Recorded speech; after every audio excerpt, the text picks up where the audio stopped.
Hello everyone. मैं आदित्य भार्गव आप सभी का स्वागत करता हूं हमारे प्यारे से चैनल प्रबोधन में। हम ग्रेड 10th के chapter carbon and it's compounds को स्टडी कर रहे हैं और इस चैप्टर को पढ़ते वक्त हमने बहुत सारी चीजों को डिटेल्ड वे में स्टडी करा हुआ है और इन सब चीजों को पढ़ते हुए हम आखिरी पड़ाव पर आ चुके हैं और अभी हम स्टडी करने वाले हैं एलोट्रॉप्स एंड नॉमेनक्लेचर को लेकर। लेकिन उससे पहले एक बारी रीकैप ले लेना बहुत जरूरी है कि हमने अब तक क्या क्या चीजें पढ़ी हुई हैं, क्योंकि ऑल द वे बहुत सारी चीजें रिकैप लेने से रिवाइज हो जाती हैं, चीजें हमें याद आ जाती हैं। तो इसीलिए सबसे पहले हम रिवाइज करेंगे कि हमने इस चैप्टर में क्या क्या टॉपिक्स पढ़े हुए हैं और उसके बाद हम लोग एलोट्रॉप्स एंड नॉमेनक्लेचर को लेकर स्टडी करना शुरू करेंगे। तो अभी इस चैप्टर की जर्नी में हमने क्या देखा? हमने देखा कोवेलेंट बॉन्ड्स के बारे में, हमने देखा कैटिनेशन के बारे में, हमने देखा ऑर्गेनिक कंपाउंड्स के बारे में, हमने देखा हाइड्रोकार्बन्स के बारे में,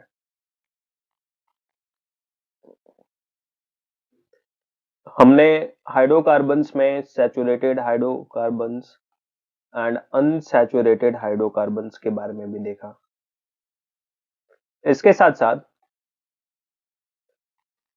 हमने फंक्शनल ग्रुप्स की स्टडी करी एंड फंक्शनल ग्रुप्स को स्टडी करते वक्त हमने जाना कि फंक्शनल ग्रुप्स किन्हें कहते हैं और ग्रेड 10th के हिसाब से, ग्रेड 10th के अकॉर्डिंग हमें कौन कौन से फंक्शनल ग्रुप्स को स्टडी करना है, जिसमें से मोटे मोटे तौर पे हमें समझ में आया कि हमें 5 मेन फंक्शनल ग्रुप्स को स्टडी करना है, जिसमें से एक है हमारे हैलोजेंस, दूसरे अल्कोहल्स, तीसरे एल्डिहाइड्स, चौथे कीटोन्स एंड पांचवे कार्बोक्सिलिक्स। इसके बाद हमने होमोलोगस सीरीज की स्टडी करी कि होमोलोगस सीरीज क्या होता है। तो एक सीरीज ऐसा जिसमें कॉन्जिक्यूटिव टर्म्स के बीच CH2 का डिफरेंस हो, तो फिर वो होमोलोगस सीरीज है। होमोलोगस सीरीज के बाद हमने प्रॉपर्टीज पढ़े, या बेसिक तौर पे बात करें तो हमने डिफरेंस देखा इथेनॉल एंड इथेनॉइक एसिड्स के बारे में। उसके बाद हमने प्रॉपर्टीज ऑफ कार्बन कंपाउंड्स भी पढ़ा हमने बेसिक तौर पे। इसी के बाद हमने इथेनॉल एंड इथेनॉइक एसिड्स की स्टडी करी थी और उसके बाद हमने सोप्स एंड डिटर्जेंट्स की स्टडी करी। हमने जाना कि सोप्स किन्हें कहते हैं, फिर हमने जाना कि डिटर्जेंट्स किन्हें कहते हैं, क्यों डिटर्जेंट्स बनाए गए, इवन हमने इस चीज को भी डिस्कस करवा। तो लास्ट क्लास तक हमने ये सारी चीजें अब तक स्टडी कर ली है एंड आज आखिरी वीडियो में हम स्टडी करने वाले हैं कि एलोट्रॉप्स किन्हें कहते हैं एंड नॉमेनक्लेचर मतलब नेमिंग क्राइटेरिया और किसी भी ऑर्गेनिक कंपाउंड का ग्रेड 10th के अकॉर्डिंग हम किस तरीके से नामकरण कर सकते हैं। क्योंकि ऑल द वे अगर इंडिविजुअली हर बंदा अपने हिसाब से ऑर्गेनिक कंपाउंड्स की नेमिंग करेगा तो फिर सभी में कॉन्फ्लिक्शन होने के चांसेस हैं और ऐसे कन्फ्लिक्शन से बचने के लिए एक ऑर्गेनाइजेशन है जो कि IUPAC कहलाती है, international union of pure and applied chemistry. और इस यूनियन ने एक नेमिंग का क्राइटेरिया बताया, उसी को हम कहते हैं IUPAC नेम। तो बेसिक तौर पे हम ऑर्गेनिक कंपाउंड्स की IUPAC नेमिंग को भी स्टडी करेंगे। ओके, तो शुरू करते हैं सबसे पहले कि एलोट्रॉप्स किन्हें कहते हैं। Allotropes are nothing but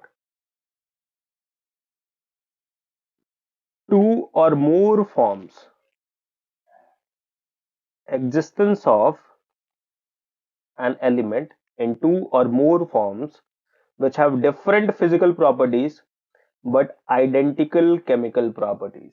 basic तौर पे है क्या कि कुछ एलिमेंट्स के पास ये खूबी है कि वो नेचर में दो या दो से ज्यादा फॉर्म्स में एग्जिस्ट कर सकते हैं। उनका फिजिकल फॉर्म डिफरेंट होगा बट उनकी केमिकल प्रॉपर्टीज सेम होंगी। दोबारा, कुछ एलिमेंट्स के पास ये खूबी है कि वो दो से ज्यादा फिजिकल फॉर्म्स में एग्जिस्ट कर सकते हैं, बट उनकी आइडेंटिकल रहेंगी केमिकल प्रॉपर्टीज। तो ये जो खूबी है इसको हम कहते हैं एलोट्रॉपी। एंड ये डिफरेंट फॉर्म्स जो होंगे उस एलिमेंट के, उसको हम कहेंगे एलोट्रॉप्स और एलोट्रॉपिक फॉर्म्स।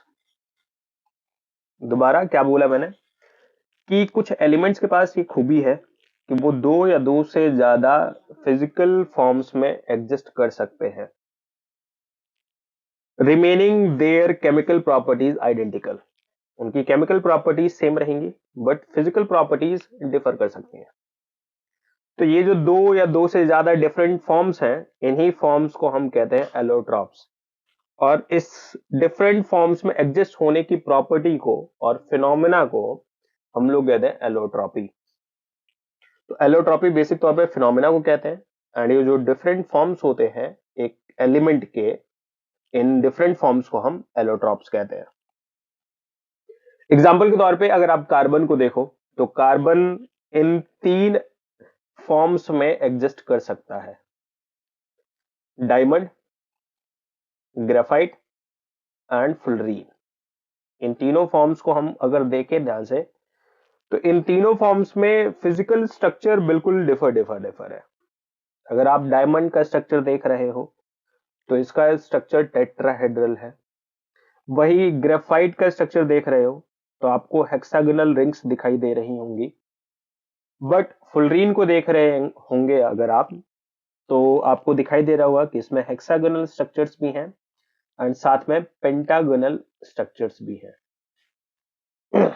यानी सेम कार्बन इस फॉर्म में भी एग्जिस्ट कर सकता है, इस फॉर्म में भी एग्जिस्ट कर सकता है एंड इस फॉर्म में भी एग्जिस्ट कर सकता है।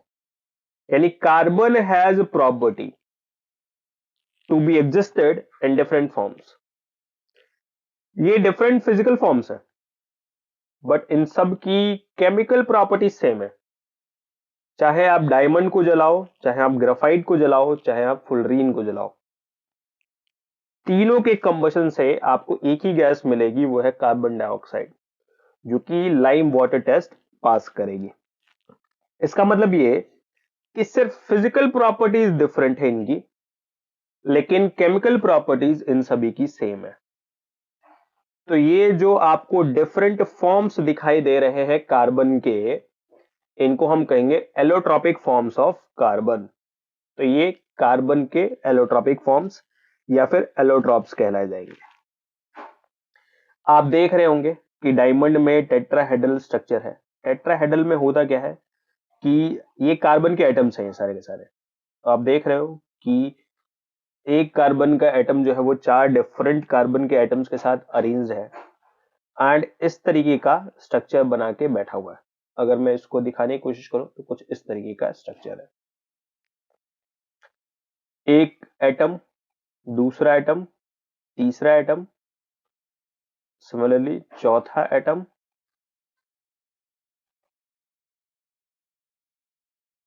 एंड लास्ट पांचवा एटम। तो बेसिक तौर पे ये आपको जो स्ट्रक्चर दिखाई दे रहा है, ये एक बीच में कार्बन का एटम है एंड ये 4 डिफरेंट कार्बन के एटम से अटैच्ड है। तो ये जो आपको स्ट्रक्चर दिखाई दे रहा है, इस स्ट्रक्चर को हम कहते हैं टेट्राहेड्रल, क्योंकि 4 फेसेस होती हैं यहाँ पे, एक फेस, 2 फेस, तीसरा पीछे एंड चौथा इधर, यानी 4 फेसेस है, इसलिए इसको हम टेट्राहेड्रल स्ट्रक्चर कह रहे हैं। अब आप देख रहे हो कि सिर्फ और सिर्फ एक ही टेट्राहेड्रल स्ट्रक्चर नहीं है, ऐसे बहुत सारे टेट्राहेड्रल स्ट्रक्चर आपको दिखाई दे रहे होंगे। आप हर जगह पे देख सकते हो कि आपको हर कार्बन जो है वो टेट्राहेड्रल स्ट्रक्चर बना के बैठा हुआ है। हर कार्बन जो है वो दूसरे के साथ टेट्राहेड्रल स्ट्रक्चर जो है वो बना के बैठा हुआ है। हर कार्बन की कहानी ऐसी है। इसका मतलब ये है कि यहाँ पे आपको टेट्राहेड्रल स्ट्रक्चर दिखाई देगा। डायमंड में ऐसा होगा। तो कार्बन के जो एटम्स है वो टेट्राहेड्रली अरेंज्ड है और इस अरेंजमेंट की वजह से जो चीज बनी उसको हमने नाम दिया डायमंड। इसी तरीके से एक और स्ट्रक्चर हमें देखने को मिला नेचर में कार्बन का, कि कार्बन के जो एटम्स हैं वो इस तरीके से रिंग लाइक स्ट्रक्चर, मतलब 6 कार्बन के एटम्स एक साथ मिलकर रिंग शीट्स बना लेती हैं, रिंग्स की शीट्स बना लेती हैं। आप देख रहे होंगे इसका 3D व्यू यहाँ भी है, कि एक शीट ये रही ऊपर की, इसके नीचे एक और शीट है, एंड इसके नीचे एक और शीट है। एंड ये जो स्ट्रक्चर है, इस स्ट्रक्चर को हमने नाम दिया ग्रेफाइट। तो ग्रेफाइट में 2 डायमेंशनल शीट्स होती हैं, या फिर कह लो कार्बन के एटम जो होते हैं वो 2 डायमेंशनल शीट्स में अरेंज होती हैं, एंड ये शीट्स मिलकर जो स्ट्रक्चर बनाती हैं उन स्ट्रक्चर को हम ग्रेफाइट बोलते हैं। वही फुलरीन की बात करें अगर हम, तो यहाँ पे हमें हेक्सागोनल स्ट्रक्चर्स भी देखने को मिलते हैं, एंड साथ में पेंटागोनल स्ट्रक्चर्स भी देखने को मिलते हैं। आप देख सकते हैं कि ये आपका हेक्सागोनल स्ट्रक्चर है। हेक्सागोनल मतलब 6 साइड्स वाला, 1 2 3 4 5 6, 6 साइड्स है। जबकि ऊपर देखो आप, यहाँ पे 5 साइड्स है, 1 2 3 4 5। तो आपको हेक्सागोनल साइड्स भी दिखाई दे रही है, हेक्सागोनल स्ट्रक्चर्स भी दिखाई दे रहे हैं, एंड पेंटागोनल स्ट्रक्चर्स भी दिखाई दे रहे हैं, जो कि एक दूसरे के साथ फ्यूज्ड है। तो ये एक हेक्सागोनल स्ट्रक्चर, ये दूसरा हेक्सागोनल स्ट्रक्चर, ये एक दूसरे के साथ क्या है, जुड़े हुए हैं, फ्यूज्ड है। इसी तरीके से ये पेंटागोनल स्ट्रक्चर, ये भी हेक्सागोनल्स के साथ फ्यूज्ड है। तो जब कार्बन के एटम्स मिलकर इस तरीके के हेक्सागोनल एंड पेंटागोनल स्ट्रक्चर्स बनाते हैं, तो फिर हम उसको फुलरीन नाम देते हैं। तो फुलरीन आमतौर पे अगर आप देखोगे तो 60 कार्बन एटम्स का एक अरेंजमेंट, 60 से लेकर 350 और शायद उससे भी ज्यादा कार्बन के एटम्स आपको एक साथ अरेंज दिखाई देंगे, और आपको देखने में फुटबॉल के शेप का दिखाई दे रहा होगा। इसीलिए इसको इसको फुटबॉल, मतलब इसका स्ट्रक्चर जो है वो स्फेरॉइडल और फुटबॉल लाइक है और सॉकर लाइक है। यानी सेम कार्बन डायमंड के स्ट्रक्चर के रूप में भी एग्जिबिट कर सकता है, ग्रेफाइट के फॉर्म में भी एग्जिबिट कर सकता है, एंड फुलरीन के फॉर्म में भी एग्जिबिट कर सकता है। यानी carbon has this property to be existed in different forms, to be existed in form of diamond, in form of graphite, in form of fullerene. तो एक कार्बन के पास एलोट्रॉपी है, एंड ये जो डिफरेंट फॉर्म्स आपको दिखाई दे रहे हैं ये आपके एलोट्रॉपिक फॉर्म्स कहलाते हैं। किसके? तो कार्बन के। तो ये कार्बन के एलोट्रॉपिक फॉर्म्स है। डायमंड में ये टेट्राहेड्रल अरेंजमेंट है, ग्रेफाइट में ये हेक्सागोनल अरेंजमेंट है। ये 3 डायमेंशनल अरेंजमेंट है, जबकि ये 2 डायमेंशनल अरेंजमेंट है, एंड ये भी 3 डायमेंशनल है। इनकी प्रॉपर्टीज को अगर हम देखें तो डायमंड का, जैसा कि मैंने बताया, 3D नेटवर्क होता है, and her network tetrahedral structure का होता है, जबकि फुलरीन में भी 3D होता है बट स्फेरॉइडल होता है।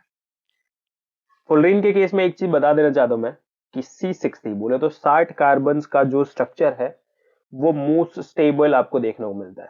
आमतौर पे इवन नंबर ऑफ कार्बन का स्ट्रक्चर बनता है ये फुलरीन, फुटबॉल लाइक शेप रहता है इसका।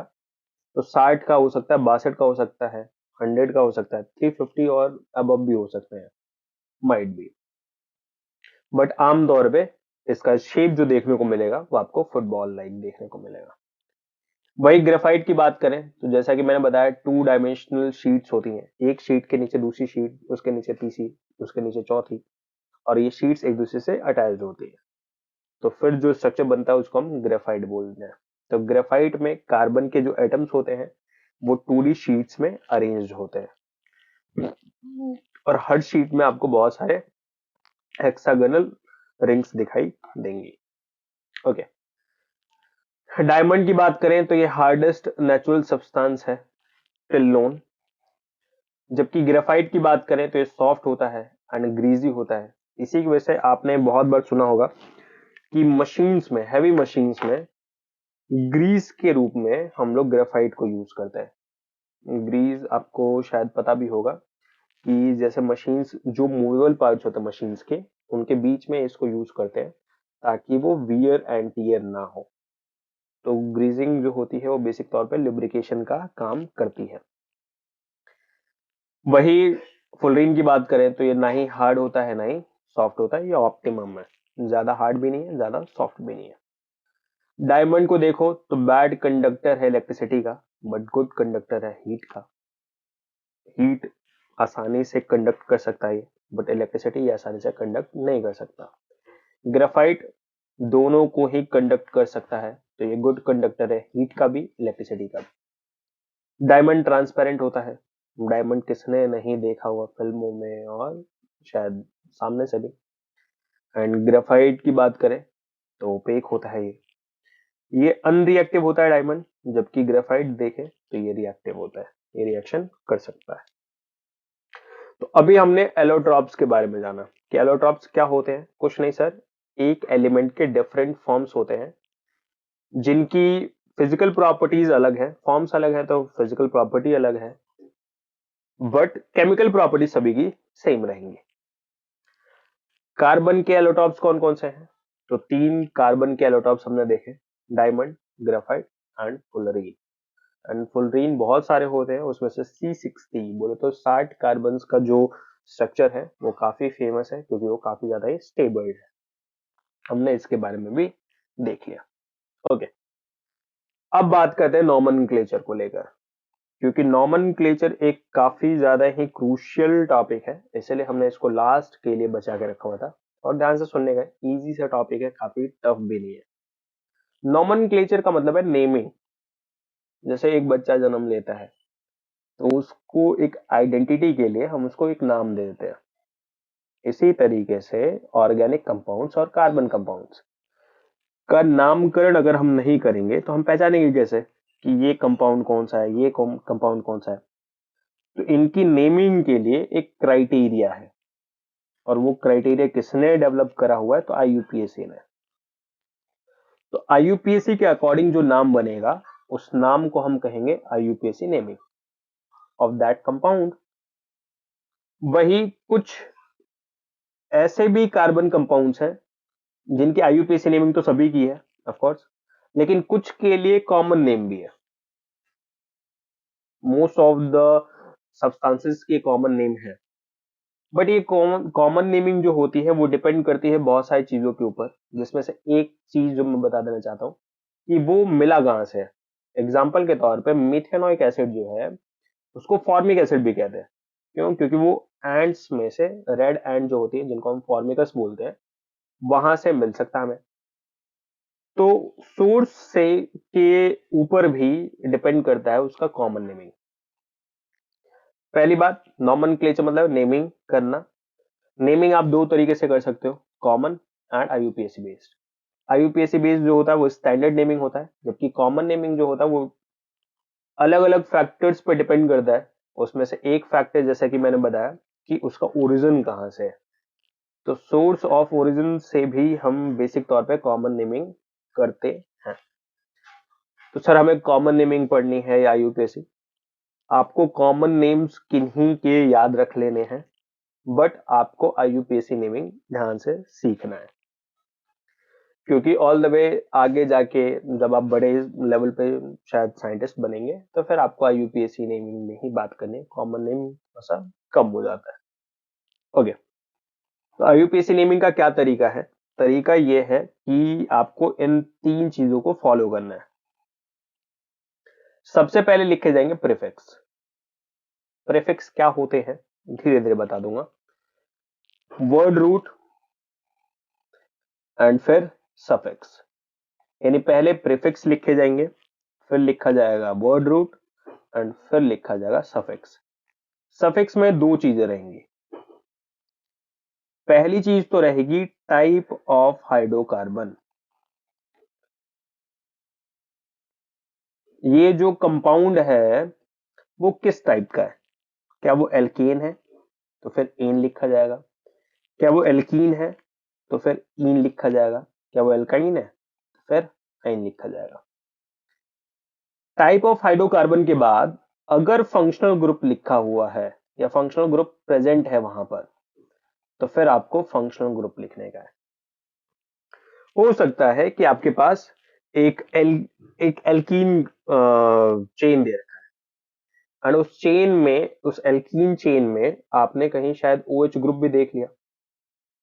अब क्योंकि यहाँ एल्कीन भी है एंड अल्कोहल भी है, तो आपको तो दोनों ही इंक्लूड करने हैं ना, नाम में तो बताना पड़ेगा कि ये एल्कीन भी है, साथ में यहाँ पे ओल भी है।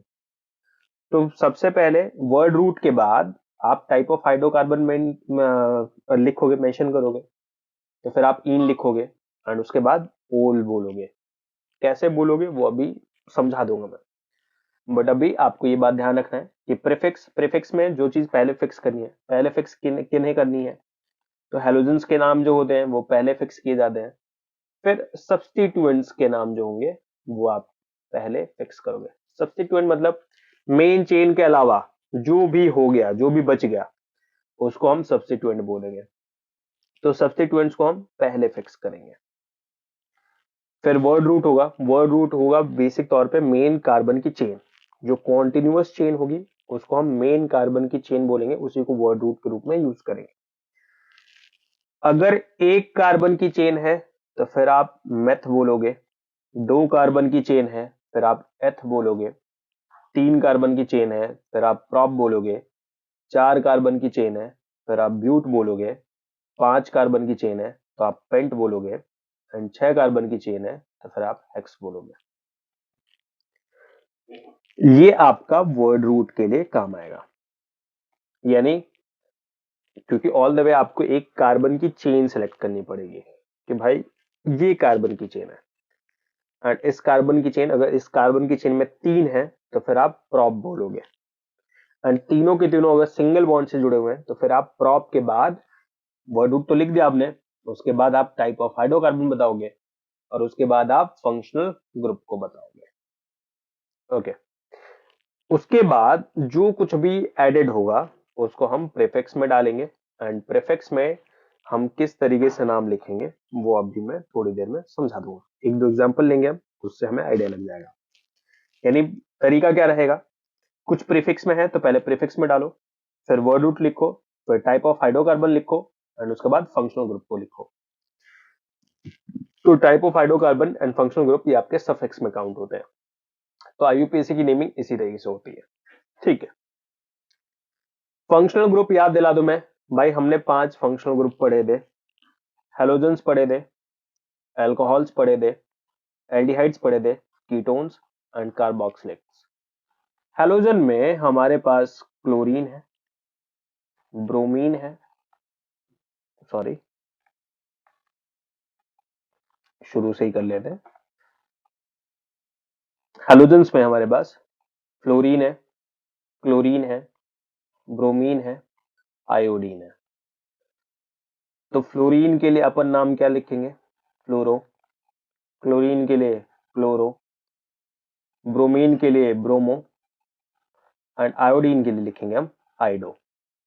एंड ये सारे के सारे डाले जाएंगे प्रीफिक्स में, जो कि ऑलरेडी बता चुका हूं मैं कि हेलोजेंस इकलौते ऐसे फंक्शनल ग्रुप हैं ग्रेड 10th के हिसाब से जो कि प्रीफिक्स में लिखे जाएंगे। बाकी जितने भी फंक्शनल ग्रुप हैं वो सारे के सारे सफिक्स में ही जाएंगे। अल्कोहल्स अगर हम याद दिलाएं तो अल्कोहल्स OH ग्रुप को कहा जाता है, और इसके लिए जो नाम यूज करते हैं हम वो होता है ओल। एल्डिहाइड्स CHO ग्रुप को कहते हैं हम, और इसके लिए हम अल यूज करते हैं। Ketone C double bond O group को कहा जाता है, जो कि बीच में कहीं लगा होगा, इसको हम ओन नाम से जानते हैं। वही कार्बोक्सिलिक एसिड जो है वो COOH को कहते हैं हम, और इसके लिए हम यूज करते हैं ओइक एसिड। एंड याद दिला दूं मैं, ये सारे के सारे जो यूज होते हैं ये सफिक्स में यूज होते हैं। तो अभी आपको शायद समझ में आ रहा होगा कि ये फंक्शनल ग्रुप अगर प्रेजेंट होंगे तो किन फंक्शनल ग्रुप्स को हम प्रीफिक्स में डालेंगे एंड किन फंक्शनल ग्रुप को हम सफिक्स में डालेंगे, फंक्शनल ग्रुप अगर हुआ तो। अगली चीज, अगर सफिक्स को ऐड करना है तो टाइप ऑफ हाइड्रोकार्बन के नाम में इन तो आएगा, ई तो आएगा लास्ट में, तो उस ई को हटा के फिर आप उस कार्बन चेन में नाम को ऐड करोगे। यानी सफिक्स को अगर ऐड करना है तो टाइप ऑफ हाइड्रोकार्बन जब लिखोगे आप तो लास्ट में ई जो आएगा उसको हटा के फंक्शनल ग्रुप का नाम लिख दोगे, और जो पोजीशन होगी फंक्शनल ग्रुप की वो लोवेस्ट पॉसिबल न्यूमेरिकल प्रीफिक्स से जानी जाएगी। यानी हमें सबसे कम नंबर देना है, कम न्यूमेरिकल वैल्यू देनी है। किसको भाई? तो फंक्शनल ग्रुप को। हम कोशिश करेंगे कि काउंटिंग ऐसे शुरू करें हम कि फंक्शनल ग्रुप को नाम जो है वो सबसे कम मिले। तो हमें इस तरीके से करना है कि पोजीशन, फंक्शनल ग्रुप का जो पोजीशन हो उसमें उसको नंबरिंग बहुत कम मिले, लोवेस्ट मिले। इसी तरीके से हमको अरेंजमेंट करना है। एंड स्टार्ट करने से पहले, क्योंकि अल्काइल ग्रुप हैं हमारे, सब्स्टिट्यूएंट के रूप में यूज होते हैं ये, इनको पहले हम जान जाते हैं। तो होता क्या है कि आपको एल्केन्स तो याद होंगे ही, एल्केन्स जिनका जनरल फॉर्मूला होता है CnH2n+2।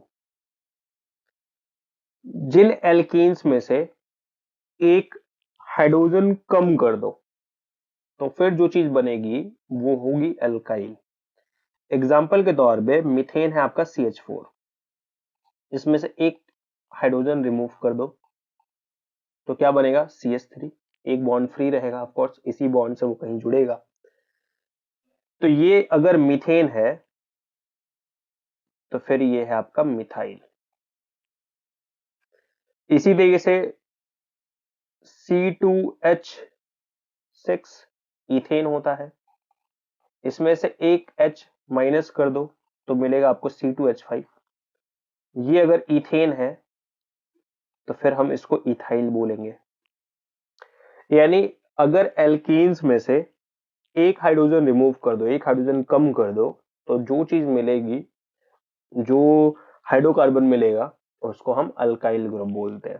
तो एल्कीन्स में से एक हाइड्रोजन रिमूव करने के बाद, यानी अल्काइल ग्रुप का जो जनरल फॉर्मूला होता है वो होता है CnH2n+1। तो अगर आप मिथाइल को देख रहे हो तो इसका फॉर्मूला क्या हो जाएगा? CH3। एक बॉन्ड फ्री रहेगा जुड़ने के लिए। वही इथाइल की बात करें तो C2H5, एक बॉन्ड फ्री है क्योंकि एक हाइड्रोजन रिमूव हो गया, एक इलेक्ट्रॉन अभी फ्री है इसके पास। प्रोपाइल की बात करें तो C3H7, और इसी तरह से ब्यूटाइल के लिए C4H9, पेंटाइल के लिए C5H11 एंड हेक्साइल के लिए C6H13। ये होते हैं हमारे अल्काइल ग्रुप्स, क्योंकि आगे जाके हमें अल्काइल ग्रुप्स देखने को मिलेंगे सब्स्टिट्यूएंट के रूप में, एंड हमें बताना पड़ेगा कि भाई वो सब्स्टिट्यूएंट कहां पर लगा हुआ है, उसका पोजीशन भी बताना पड़ेगा।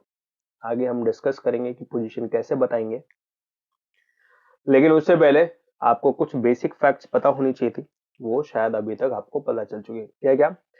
कि IUPAC नेमिंग का एक ही तरीका है भाई, सबसे पहले आप प्रीफिक्स लिखो, फिर वर्ड रूट लिखो एंड उसके बाद सफिक्स लिखो। सफिक्स में आप दो बातें बताओगे, एक तो टाइप ऑफ हाइड्रोकार्बन एंड दूसरा कि फंक्शनल ग्रुप अगर प्रेजेंट है तो फिर आप उस फंक्शनल ग्रुप को भी लिखोगे। फंक्शनल ग्रुप को लिखते वक्त आपको ध्यान रखना है कि जो टाइप ऑफ हाइड्रोकार्बन में लास्ट में ई आया है उसको हटाओ एंड आप वहां पे फंक्शनल ग्रुप का नाम लिखो, ई हटाना पड़ेगा लास्ट में। ओके, एंड शुरू करते हैं कुछ क्वेश्चंस को, एक एक क्वेश्चन उठाएंगे और वहीं से हम नॉमेनक्लेचर को सीखने की कोशिश करेंगे, नेमिंग करेंगे सभी का और वहीं से चीजों को सीखने की कोशिश करेंगे। तो सबसे पहले एक स्ट्रक्चर है ये,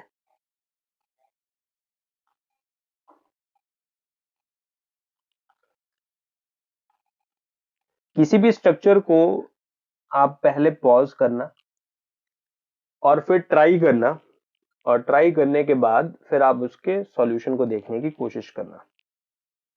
सवाल आया सर इसको क्या कहेंगे? ओके, ट्राई करते हैं, बहुत इजी सा है। आप देख रहे हो कि इसमें कार्बन की 3 कार्बन की चेन आपको दिखाई दे रही होगी। ओके, और ये तीनों कार्बन जो है वो एक दूसरे के साथ सिंगल बॉन्ड बना रहे हैं। प्रीफिक्स में आपको कुछ एक्स्ट्रा नहीं दिखाई दे रहा है, क्यों भाई? क्योंकि हर जगह पे कार्बन और हाइड्रोजन ही दिखाई दे रहे हैं, कुछ और दिखाई नहीं दे रहा है, कोई फंक्शनल ग्रुप भी नहीं है यहाँ पे। यानी यहाँ पे सिर्फ और सिर्फ क्या कहानी है? मैथ प्लस में एन। मैथ तो वर्ड रूट के लिए है भाई, क्योंकि यहाँ 3 कार्बन की लॉन्गेस्ट चेन 3 कार्बन की है, सॉरी, एंड 3 कार्बन के लिए हम यूज करते हैं प्रॉप, वेरी सॉरी,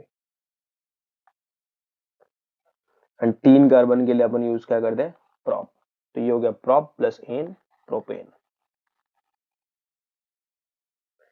क्योंकि ऑल द वे 3 कार्बन की लॉन्गेस्ट चेन है, एंड क्योंकि 3 कार्बन की लॉन्गेस्ट चेन है तो उसमें आ गया आपका प्रॉप, एंड ये तीनों कार्बन एक दूसरे के साथ सिंगल बॉन्ड बना के जुड़े पड़े हैं, तो ये हो गया एन। ओके, तो इसीलिए ये है प्रोपेन। अगली चीज,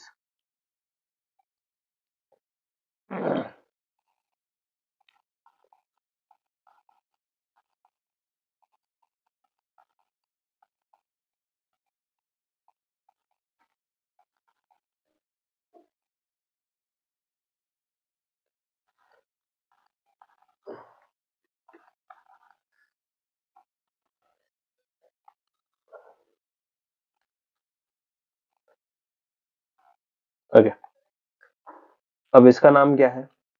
तो अगर आप इसको देख रहे हो तो ये एक हाइड्रोकार्बन है, इसके अलावा इसमें कोई फंक्शनल ग्रुप नहीं है, सब्स्टिट्यूएंट के रूप में और कुछ नहीं है, सिर्फ हाइड्रोजन हाइड्रोजन ही तो है।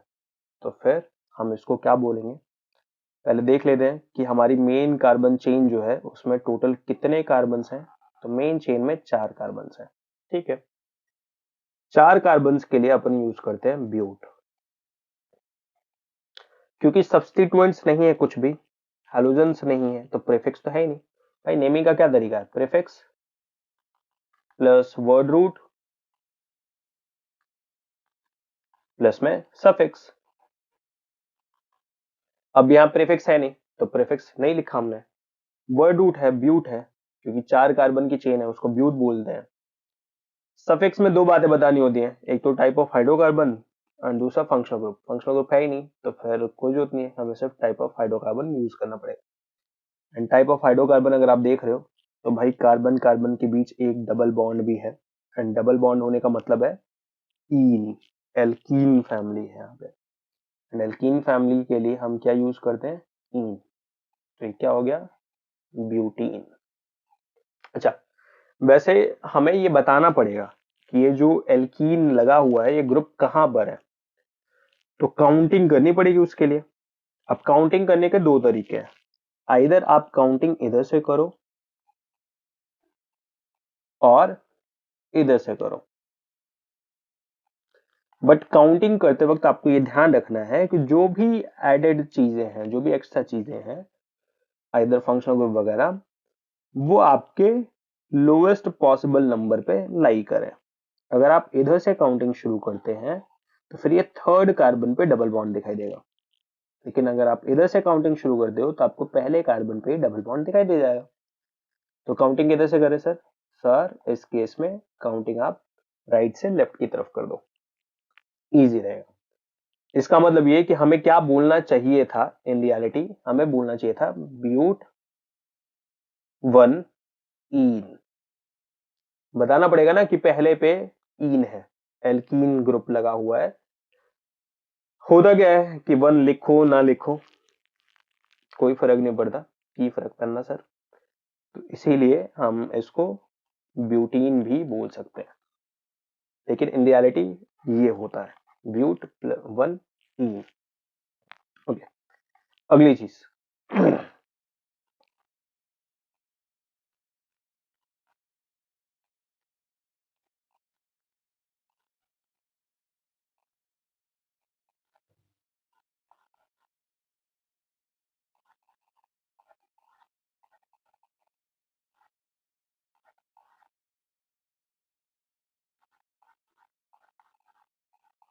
ओके, अब देखो यहाँ पे कुछ भी सफिक्स के लिए नहीं है, कुछ भी फंक्शनल ग्रुप भी नहीं है, यहाँ पे कोई भी फंक्शनल ग्रुप नहीं है यहाँ पे, सिर्फ और सिर्फ ये हाइड्रोकार्बन है एक, और ये एक ऐसा हाइड्रोकार्बन है जहां पे एक ट्रिपल बॉन्ड आपको दिखाई दे रहा है। सवाल आया कि सर इसको क्या नाम दे। सबसे पहले हम पता करते हैं कि इस कंपाउंड में लॉन्गेस्ट कार्बन चेन में कितने कार्बन के एटम्स हैं। तो जो लॉन्गेस्ट कार्बन की चेन हो सकती है वो क्या बन सकती है, ये बन सकती है। इसमें अगर आप देख रहे हो 1 कार्बन, 2 कार्बन, 3, 4, 5, 6 कार्बन है, तो हम इसका नाम क्या लिखेंगे, हेक्स। प्लस भाई प्रीफिक्स के लिए कुछ भी नहीं है, कुछ भी नहीं है तो हमने छोड़ दिया, हेक्स लिखा हमने। फिर सफिक्स में 2 बातें बतानी होती है, एक तो टाइप ऑफ हाइड्रोकार्बन, दूसरा फंक्शनल ग्रुप। फंक्शनल ग्रुप है नहीं, भूल जाओ, तो सिर्फ टाइप ऑफ हाइड्रोकार्बन बताना है। एंड टाइप ऑफ हाइड्रोकार्बन में एल्कीन तो है नहीं है, एल्कीन भी नहीं है, एल्काइन है। क्यों भाई, क्योंकि 3 बॉन्ड दिखाई दे रहे हैं हमें, एल्काइन है सर ये। अब एल्काइन का नंबरिंग भी तो बताना पड़ेगा भाई। सर इसको हम क्या हेक्साइन लिख दें, बिल्कुल भी नहीं, क्योंकि आपको पोजीशन बताना पड़ेगा कि ये जो 3 बॉन्ड्स हैं ये कहां पर मौजूद है, किस कार्बन पर मौजूद है। तो उसके लिए सर क्या करें, उसके लिए काउंटिंग शुरू करो। काउंटिंग आप 2 तरीकों से कर सकते हो। इधर आप काउंटिंग शुरू करो इधर से 1 2 3 4 5 6। अगर आप इधर से काउंटिंग शुरू कर रहे हो तो आपको चौथे कार्बन पे ट्रिपल बॉन्ड दिखाई दे रहा है। जबकि इधर से काउंटिंग शुरू करते हो आप तो 1 2 3 4 5 6 दूसरे कार्बन पे आपको ट्रिपल बॉन्ड दिखाई दे रहा है। तो किधर वाली काउंटिंग करें सर, जिधर से लोवेस्ट नंबर मिले, लोवेस्ट नंबर। सर इधर से काउंटिंग पे दूसरे नंबर पे हमें मिल रहा है, यानी हम क्या बोलेंगे, हेक्स 2 आइन। दूसरे पे हमें एल्काइन ग्रुप दिखाई दे रहा है, तो इसका नाम क्या हो जाएगा, इसका नाम हो जाएगा हेक्स 2 आइन। ठीक है, अगला।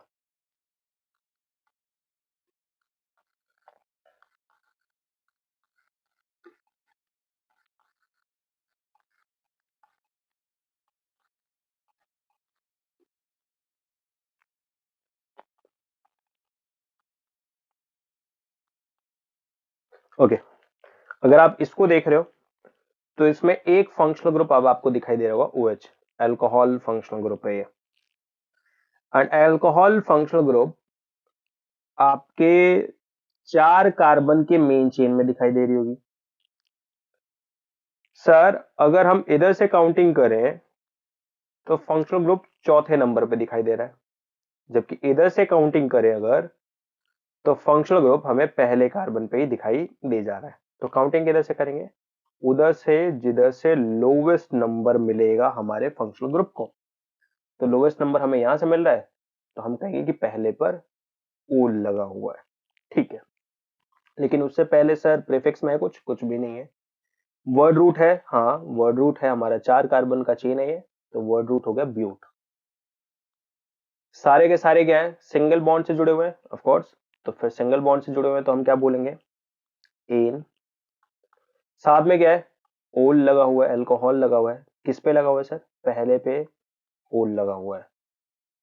अब आप देख सकते हो कि यहाँ पे लास्ट में ई है, इस ई को हटाना पड़ेगा अगर अगर टाइप ऑफ हाइड्रोकार्बन के बाद भी कोई सफिक्स आ रहा होगा तो इस ई को हटाते हैं हम। एंड अब हम इसका नाम क्या बोलेंगे, ब्यूटेन 1 ओल। अब क्योंकि मैंने ऑलरेडी बोला है, आप 1 बोलो ना बोलो कोई फर्क नहीं पड़ता, तो फिर ये हो गया ब्यूटेन नो। एंड अब आपको समझ में आना चाहिए कि क्यों ऐसा हो रहा था कि जब भी मैं अल्कोहल्स को ड्रॉ करने के लिए, कोई भी फंक्शनल ग्रुप को ड्रॉ करने के लिए बोल रहा था, तो फिर मैं बोल रहा था हमेशा कि आप हमेशा एंड पॉइंट्स पर ही उसको ड्रॉ करना, उस फंक्शनल ग्रुप को एंड पॉइंट्स पे ही ड्रॉ करना। क्यों कह रहा था अभी, अब आपको समझ में आ जाएगा। अगर हम इसकी बात करें, इस स्ट्रक्चर की बात करें, तो फिर ये हो गया हमारा 4 कार्बन की चेन है सर। 4 कार्बन में इधर से काउंटिंग करें अगर हम तो तीसरे पे OH आ रहा है, इधर से काउंटिंग करें अगर हम तो दूसरे पे OH आ रहा है। अब तक समझ में आ चुका होगा कि काउंटिंग आपको उधर से करनी है जिधर से लोवेस्ट नंबर मिले, एंड लोवेस्ट नंबर हमें राइट से लेफ्ट आते हुए मिल रहा है तो फिर हम राइट से लेफ्ट आएंगे, तो दूसरे पे आ गया OH। ठीक है, लेकिन उससे पहले कुछ प्रीफिक्स में है क्या? कुछ भी नहीं है। वर्ड रूट क्या है? ब्यूट है। टाइप ऑफ हाइड्रोकार्बन क्या है? तो एन है। दूसरे पे लग रहा है आपका ओल, तो फंक्शनल ग्रुप है ओल, जो कि दूसरे पे लग रहा है, तो फिर हम बोलेंगे ब्यूटेन टू ओल। अब क्योंकि ई देख रहे हो आप, ये ई हटाना पड़ेगा क्योंकि इसके बाद भी कुछ लगने वाला है, तो हम बोलेंगे इसको ब्यूटेन टू ओल, तो इसका नाम हो जाएगा ब्यूटेन टू ओल। ओके, आई होप कि अभी धीरे धीरे आप लोगों को ये सारे के सारे फंक्शनल ग्रुप समझ में, या फिर ये सारे के सारे नेमिंग समझ में आ रहा होगा।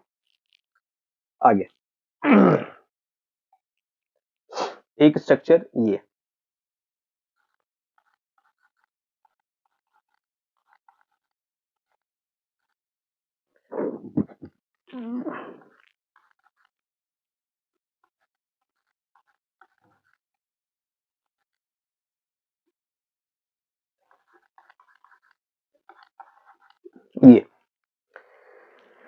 अब आप देख रहे हैं कि 3 कार्बन की चेन है, एंड 3 कार्बन की चेन में अगर इधर से काउंटिंग करें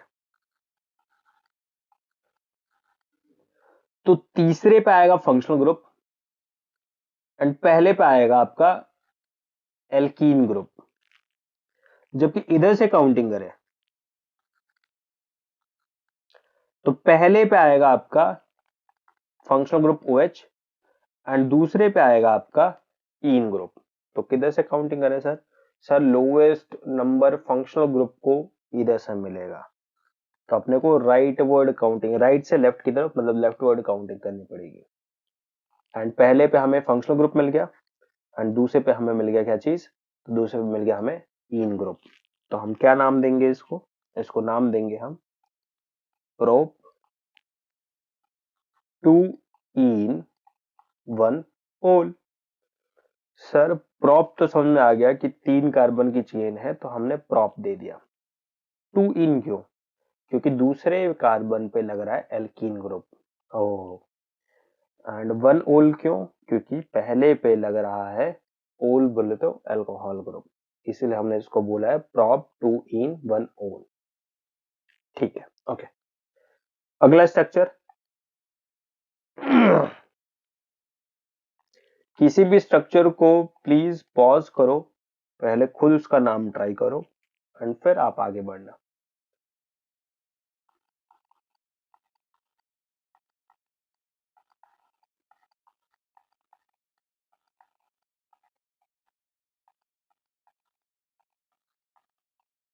ओके, अब इसका नाम क्या रखे सर? तो आप देख रहे होंगे कि इसमें 4 कार्बन की चेन है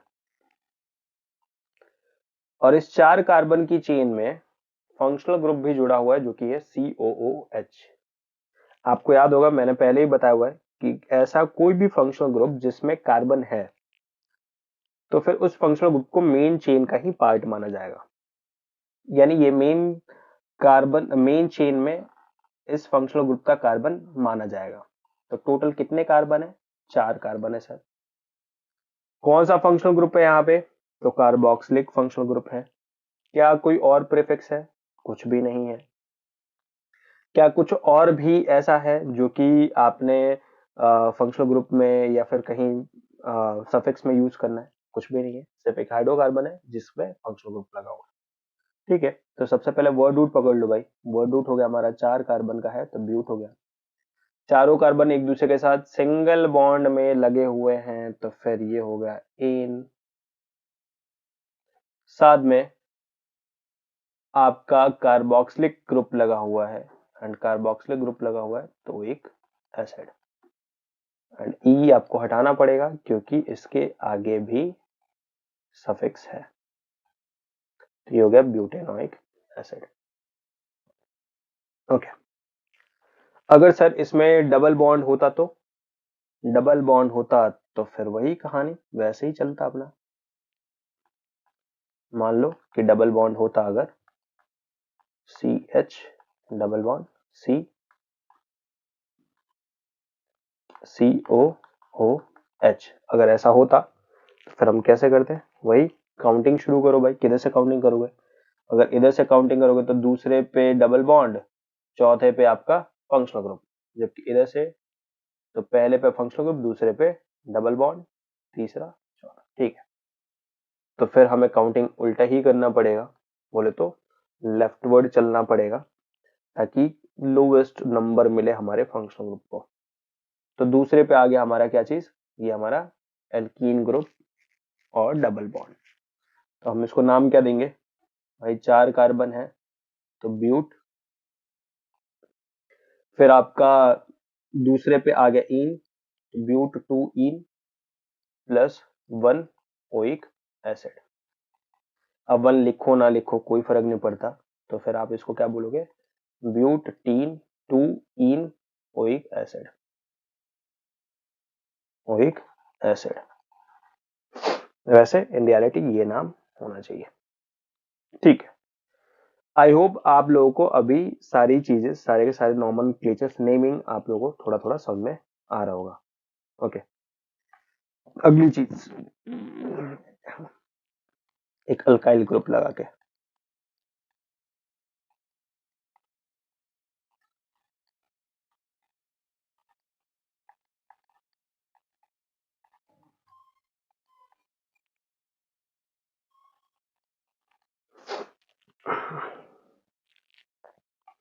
अब आप देख रहे हो कि यहां पे ये एल्डिहाइड ग्रुप लगा हुआ है, साथ में ये देखो मिथाइल लगा हुआ है। CH4 होता तो मिथेन, CH3 है, इसके पास एक हाइड्रोजन की कमी है इस कार्बन के पास, तो फिर ये हो गया मिथाइल। अगर हम इधर से चलें तो दूसरे पे मिथाइल है एंड आपका चौथे पे CHO ग्रुप है, जबकि इधर से चलें तो पहले पे आपका CHO ग्रुप एंड तीसरे पे मिथाइल ग्रुप हो गया। किधर से चले sir, of course lowest possible number मिलना चाहिए हमारे फंक्शनल ग्रुप को। तो फंक्शनल ग्रुप को भाई इधर से चलेंगे तो एक पहला नंबर मिलेगा, तो हम इधर से चलेंगे, तो इसको क्या नाम दें, तो वर्ड रूट अगर आप देखो ये हो गया।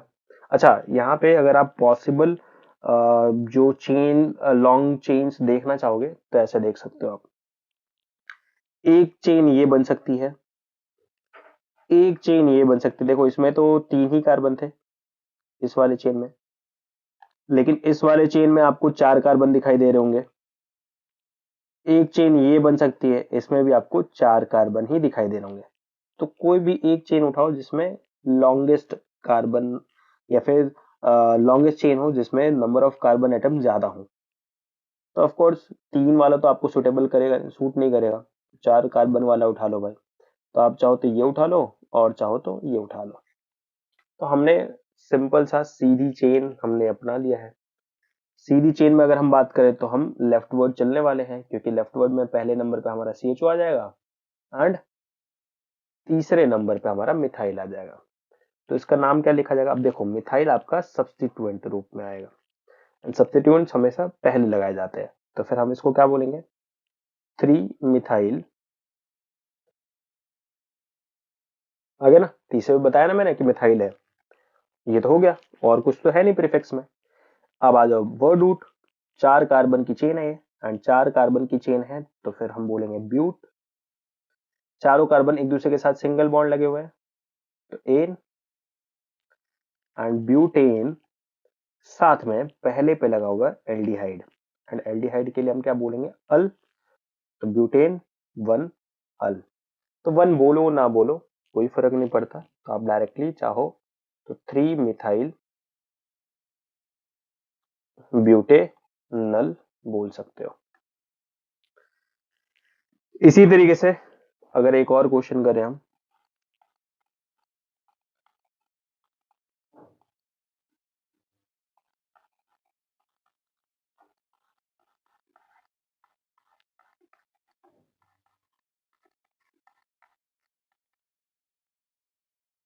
ये देखो अब इसमें आपको एक फंक्शनल ग्रुप दिखाई दे रहा है, वो है कीटोन ग्रुप, दिख रहा होगा। ऑफ कोर्स इस ग्रुप के पास कार्बन है, तो ये कार्बन मेन चेन का ही पार्ट होगा एंड मेन चेन के पार्ट में अगर आप देखो, इधर से चलो या इधर से चलो, किसी भी तरफ से चलोगे तो ये तीसरे नंबर पे ही आपको कीटोन ग्रुप दिखाई दे रहा होगा। दिख रहा, तीसरे पे आपका कीटोन ग्रुप लगा हुआ है, कोई दूसरा सब्स्टिट्यूएंट नहीं है, हेलोजेंस नहीं लगे हुए हैं, तो ऑफ कोर्स यहाँ पे कोई प्रीफिक्स नहीं है। वर्ड रूट में बात करें तो 5 कार्बन की चेन को हम पेंट बोलते हैं, तो ये हो जाएगा पेंट। एंड ये सारे के सारे कार्बन जो हैं वो एक दूसरे के साथ सिंगल बॉन्ड बना के रखे हुए हैं, तो फिर ये हो जाएगा एन, तो पेंटेन प्लस कीटोन ग्रुप है, तीसरे पर लगा हुआ ओन। अब सिंपल सी बात है, आपके टाइप ऑफ हाइड्रोकार्बन के बाद भी कोई फंक्शनल ग्रुप है, सफिक्स में लगेगा वो, फिर आपको ई हटाना पड़ेगा, फिर इसका नाम क्या बन जाएगा, पेंटेन 3 ओन। तो अभी आपको शायद समझ में आ रहा होगा, इसको पेंटेन 3 ओन बोलेंगे। एक हेलोजन को लेकर भी एक क्वेश्चन कर लेते हैं ताकि हमें हेलोजेंस को लेकर भी क्लैरिटी रहे।